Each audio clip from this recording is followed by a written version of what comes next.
Buckeye Talk here from Huntington Bank Stadium in Minneapolis. I'm Nathan Baird from cleveland.com along with Doug Lesmerises, Stephen Means. We are grading cj-stroud. This is his first time through this exercise, and actually it's been grading Justin Fields every game for the last couple of years, so it's a bit of a new experience for us too. 45-31 victory for Ohio State in the season opener here. cj-stroud 13 of 22 passing, 294 yards, 4 touchdowns, 1 interception, and 13 yards on 3 carries. Stephen, what grade would you give cj-stroud for his debut? A C, because I think he was a D in the first half and a B in the second. And he kind of admitted to it when he got asked a bunch of questions about what was going on in that first half. He needed to settle down.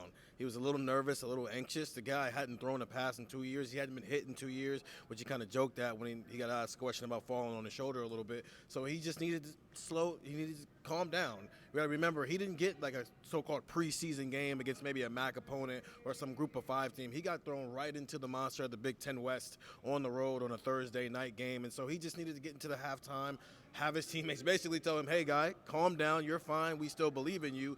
And he got better in the second half and allowed these weapons to work for him, whether it was Chris Olave, Garrett Wilson, or Travion Henderson, who had the 71-yard touchdown catch.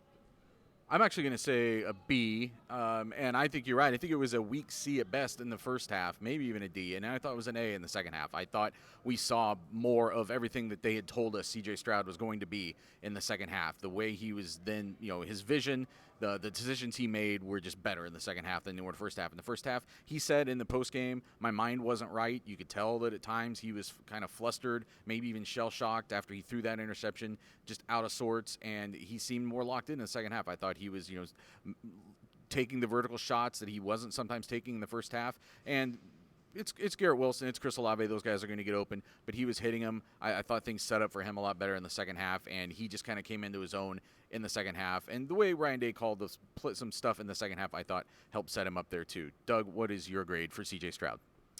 So this would be like if he had a test and I gave him a grade and then he came into office hours afterward and he was like, listen, I have a job and I had to stay up late. I had 3 tests this week. And you're like, you know what? Like, this student is really trying his best. And, he might have gotten caught in between a little bit.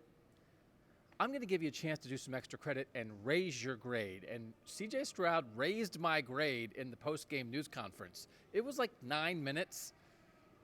I haven't been at every interview thing because sometimes I don't go.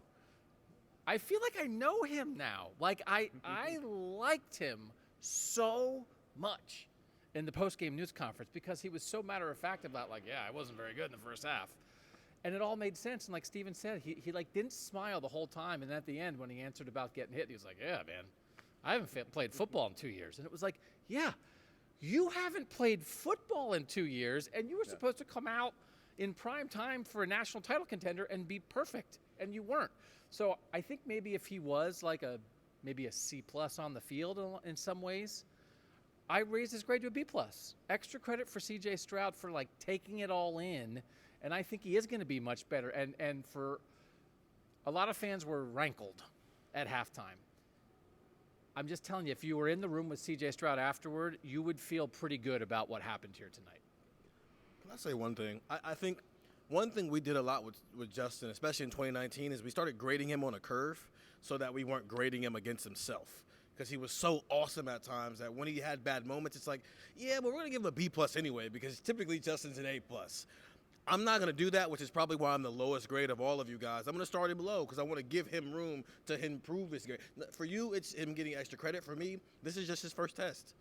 And it's like in college, there are some classes where you take 3 tests and they only take 2 of the 3. And so basically you're allowed to fail one. He failed the first test, but he's got 2 more tests to kind of make up for that.